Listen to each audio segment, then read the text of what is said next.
Police commissionerate Ghaziabad के थाना tronica city में अभियुक्त पर गुंडा एक्ट एवं जिला बदर की कार्रवाई की गई है। जिला बदर किए गए अभियुक्त नासिर को 6 माह के लिए जिले की सीमा में न घुसने के लिए आदेशित किया गया है। थाना ट्रॉनिका सिटी पुलिस के द्वारा अभियुक्त उपरोक्त को आदेश की तामील कराते हुए आदेश के प्रति अभियुक्त उपरोक्त की ढोल नगाड़े के साथ मुनादी की कार्रवाई करते हुए जनपद गाजियाबाद की सीमा से बाहर करने की कार्रवाई की गई।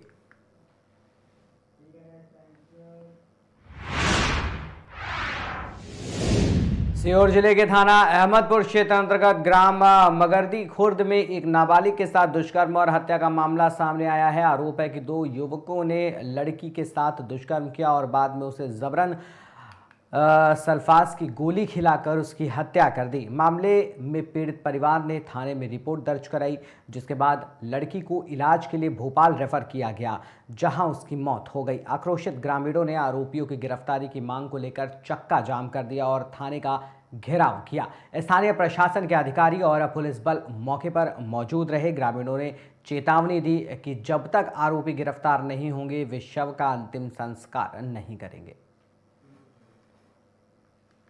आपका क्या नाम है, किस पद पे पदस्थ हैं आप और ये क्या मामला है? मैं पूजा शर्मा थाना अहमदपुर में फरियादी बच्ची द्वारा सूचना दी गई थी। कल बताया गया है कि कल उनकी बच्ची के साथ आरोपी बच्ची द्वारा दुष्कर्म किया गया था, जिससे प्रताड़ित होकर बच्ची ने रात में पॉइजन खा ली और इसके कारण सुबह आज उसकी डेथ हो गई। उस प्रकरण में ही जो फरियादी पक्ष है वो थोड़ा गुस्साए हुए अवस्था में यहाँ पर बच्ची को लेके आए और प्रकरण में हम लोग अग्रिम अनुसंधान करके जो भी मनुष्य आएगा उसके हिसाब से कार्रवाई करें। मैडम, ये भेजापुरा और बेरसिया रोड को जो बंद कर रखा है परिजनों, काफ़ी लोग परेशान हो रहे हैं। क्या परिजन से आपकी बात चल रही है? रोड को खुलवाया जाएगा? कब तक रोड खुल जाएगा? ये परिजनों से लगातार बातचीत हो रही है, उनको संतुष्ट करने का प्रयास किया जा रहा है। जैसे ही परिजन संतुष्ट होते हैं हम ये जो है खुला। कहाँ के लोग ये लोग घटनाक्रम? में जो एक मामला है, इस मामले के बारे में हमें पूरे विस्तार से जानकारी। जी, मगरदी खुर्द की एक बच्ची के द्वारा जहर खाने के पश्चात हॉस्पिटल ले जाया गया। यहाँ से रेफर करके और उनको भोपाल हिमीदिया हॉस्पिटल ले जाया गया। वहाँ पर उनकी डेथ हो गई। जैसी डेथ हुई, परिजन लड़की का शव लेकर थाने के सामने बैठ गए थे। उनके द्वारा ये मांग की गई कि बच्ची के साथ में जो गलत काम किया है उसके खिलाफ एफआईआर की जाए और पुलिस द्वारा जो है वैधानिक कार्रवाई की जा रही है परिजनों के कथन लेकर, और जो सबूत हैं उसके आधार पर आगे की कार्रवाई की जाए।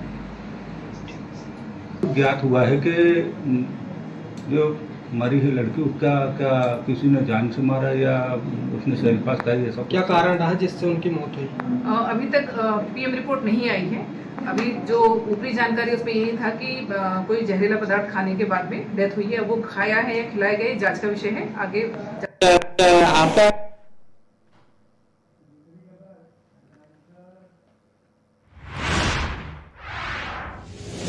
अयोध्या में भगवान श्री राम के भव्य मंदिर की प्राण प्रतिष्ठा की तैयारियां पूरे जोरों पर हैं और इसी कड़ी में हैदराबाद के अरविंद साधनालय में ने एक और अमूल्य भेंट समर्पित करने की घोषणा की है। साधनालय ने मैनेजर धर्मेंद्र सिंह ने मीडिया को बताया कि भगवान श्री राम का एक दिव्य धनुष बाण श्री अरविंद साधनालय में रखा गया है, जिसे जल्द ही राम मंदिर प्राण प्रतिष्ठा ट्रस्ट को सौंपा जाएगा। ये दूसरी बार है जब श्री अरविंद साधनालय ट्रस्ट को कोई ऐसी महत्वपूर्ण भेंट दे रहा है। इससे पहले साधनालय ने भगवान श्री राम की चरण पादुकाएं रामलला को समर्पित की थी। अब प्राण प्रतिष्ठा समारोह की गरिमा को बढ़ाने के लिए ये दिव्य धनुष बाण समर्पित किया जाएगा।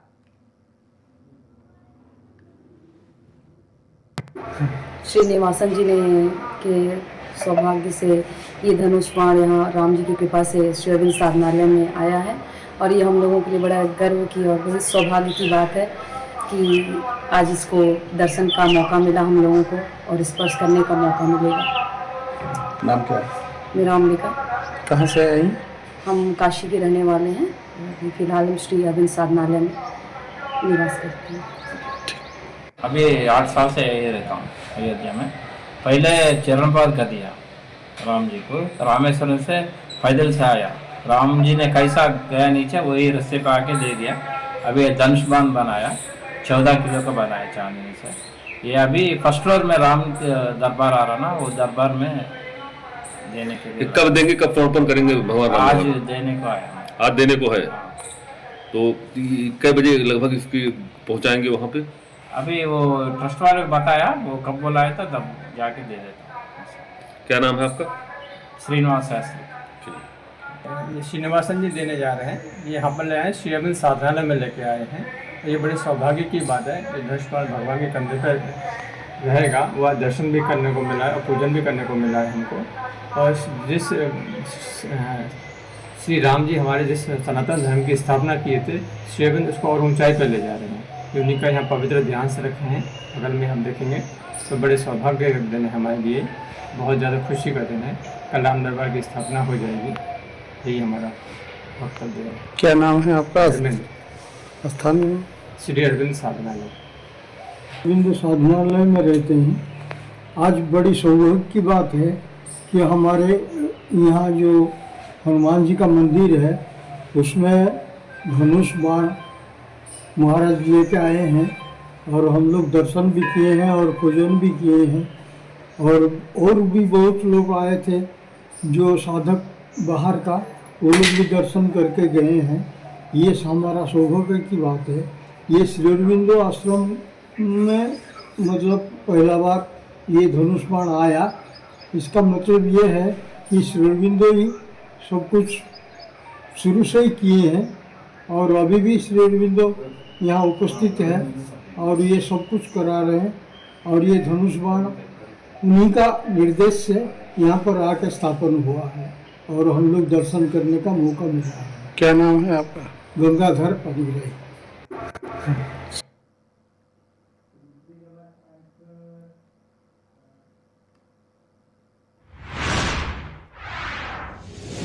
खबर अयोध्या से है, जहां लोकसभा चुनाव के 1 वर्ष पूरे होने पर समाजवादी पार्टी के सांसद अवधेश प्रसाद ने राम लला और हनुमंत लला का दर्शन पूजन कर आशीर्वाद लिया। वहीं एक होटल के सभागार में पत्रकार वार्ता के दौरान सपा सांसद अवधेश प्रसाद ने कहा कि आज ही के दिन 4 जून 2024 को भगवान राम और हनुमान जी कृपा से मैं सांसद चुना गया था। अयोध्या जी की जनता जनार्दन ने उन्हें अपने मताधिकार के आशीर्वाद से सांसद बनाया था। आज 1 वर्ष पूरा हुआ है। 1 वर्ष पूरे होने पर रामलला और हनुमानगढ़ी का दर्शन पूजन किया है और आशीर्वाद मांगा है कि ऐसे ही प्रभु की कृपा बनी रहे। का दिन 4 जून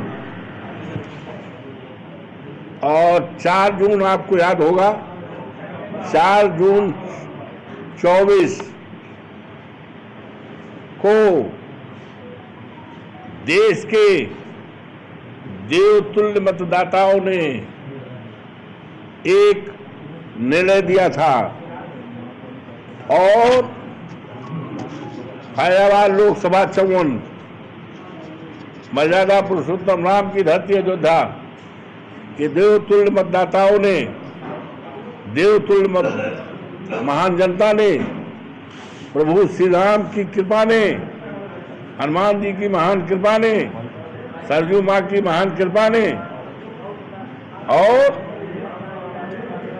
हमारे नेता अखिलेश यादव जी की महान कृपा ने, जिन्होंने 54 फैजाबाद जो सामान्य सीट है उस सीट पर मुझ जैसे बहुत साधारण कार्यकर्ता को चुनाव लड़ने के लिए हमको उम्मीदवार बनाया और इस उम्मीदवार को हमें यहाँ के देवतुल्य मतदाताओं ने, देवतुल्य जनता ने, जनता जनार्दन ने एक ऐसी जगह जो देश की सबसे बड़ी पंचायत है चुनकर पार्लियामेंट में भेजा, जिसकी चर्चा आज सारे देश और दुनिया में है। इस अवसर पर मैं सभी देवतुल्य मतदाताओं का, जनता जनार्दन का, अपने नेता को प्रणाम करते उन्हें बधाई देता हूं, अभिनंदन करता हूं, स्वागत करता हूं और उनके चरणों की धूल को माथे लगाते हुए फिर संकल्प करता हूं कि जो उम्मीदें हमसे हैं उन उम्मीदों को हम पूरी तरह से पूरा करके इस क्षेत्र में आपसदारी भाईचारा, उजड़े हुए लोगों को बसाने का काम करूंगा। किसानों की जो जमीन कम रेट में मुआवजा दिया गया उनको दिलाने का काम करूंगा और आपसदारी भाईचारा और प्रभु श्री राम की जो मर्यादा है, मान्यता है, उसको कायम करूंगा। सर्वे भवन्तु सुखिनः सर्वे सन्तु निरामया का जो सूत्र है उसको अक्षरशः पालन करते हुए लोगों की उम्मीदों पर खरा उतरने के लिए संकल्प करता हूं। 1 साल का जो साल रहा है बहुत अच्छा रहा है। हमने प्रयास किया है विकास का, हमने प्रयास किया है क्षेत्र में आपसदारी भाईचारा का, सबको एक साथ ले चलने का और अन्याय के खिलाफ लड़ने का किया है। और इसके लिए आप सबको, क्षेत्रवासियों को, सबको अभिनंदन करता हूं, स्वागत करता हूं। इसका दिन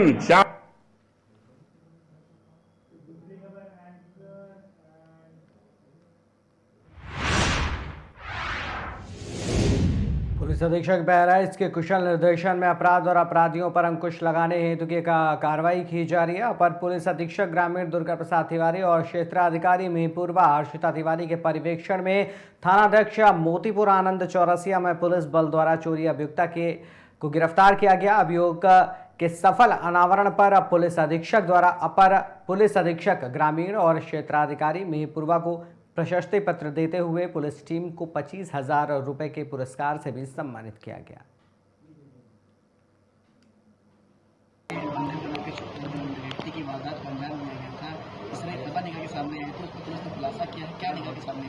ये थाना मोतीपुर में एक सूचना प्राप्त हुई कि 29 की रात में ग्राम लौकाही में नसीर के घर में कुछ लोग 3 लोग आए और उनकी पत्नी को बंधक बना लिए और फिर उसका सामान उठा ले गए, जिसमें आभूषण और पैसा उठा ले जाने की बात आई थी। उक्त के संबंध में तत्काल संबंधित धाराओं में अभियोग पंजीकृत करते हुए जब घटनास्थल का निरीक्षण किया गया और इसमें क्राइम ब्रांच की स्वाट टीम और लोकल टीम सभी लोगों ने काम करना शुरू किया, तो इसमें हमको एक सूचना प्राप्त हुई कि एक व्यक्ति जो है उसको ये वादी के लड़के के साथ में देखा गया था। तो तत्काल हम लोगों ने उसे पकड़ा हुआ आपराधिक किस्म का व्यक्ति था। तो उसने बताया कि यह घटना बेसिकली 28 तारीख की रात में हुई थी और वादी की पत्नी और उसके बेटे और भाई, इन 3 लोगों ने मिलकर के, और इसमें ये अपराधी भी शामिल था, 4 लोगों ने ये सारे आभूषण और पैसा चुरा करके बेच दिया था एक सर्राफा के यहाँ 29 को दिन में। और फिर चूंकि ये आभूषण जो थे ये वादिनी की पत्नी ने रखा हुआ था अपनी देवरानी का, उसको नहीं देना चाह रही थी, इसलिए ये घटना उसने करवाया और बाद में फिर झूठा केस लिखवाया। तो इसमें पुलिस की टीम ने जो अभियुक्ता है शायरा और उसके देवर हैं, उनका नाम है मैनुद्दीन, और एक मोहम्मद इखलाक जो उसके बेटे के साथ में चोरी में शामिल था, और एक जो सर्राफा व्यवसायी जिसने इस चोरी को माल को खरीदा था, उसे गिरफ्तार किया गया है। और गिरफ्तारी के इस क्रम में हमने सारा माल बरामद किया है, जिसकी तस्दीक भी ये सायरा की देवरानी ने कर लिया है कि उसी का माल है। इस प्रकार से यह घटना इन्हीं लोगों द्वारा की गई, परिवार के लोगों द्वारा ही की गई, फिर फर्जी मुकदमा लिखवाया गया। तो इस टीम ने एक अच्छा अनावरण किया है। अभी इन अभियुक्तों को हम लोग जेल भेज रहे हैं और एक अभियुक्त अभी फैयाज बचा हुआ है जिसकी गिरफ्तारी की। ये प्लान है, घटना कैसे हुई, इसको कब अंजाम दिया गया? ये बेसिकली जो ये सायरा है, जो वादी की पत्नी है, ये अपने पास में अपनी देवरानी का गहना रखी हुई थी, जिसको न देने का इसके मन में कहीं न कहीं से ख्याल आया और इसलिए इसने अपने बेटे और अपने देवर और उसके बेटे के आपराधिक दोस्त के साथ मिलकर के पहले इसको चोरी की घटना करवाई और फिर उसके बाद में ये फर्जी मुकदमा लिखवाया। बेसिक उद्देश्य इसका यह था कि उक्त सामान को इसे अपनी देवरानी को न देना पड़े। इसमें जो है क्राइम ब्रांच की टीम थी, सर्विलांस की टीम थी और इसमें जो है यशो मोतीपुर का और उनकी टीम का सबसे ज्यादा सहयोग रहा। वहाँ के चौकी इंचार्ज और उनकी टीम ने और सीओ साहब ने बहुत मेहनत करके इस घटना का अनावरण। पुलिस अधीक्षक महोदय द्वारा इनको इनाम भी, यथोचित इनाम दिया जाएगा।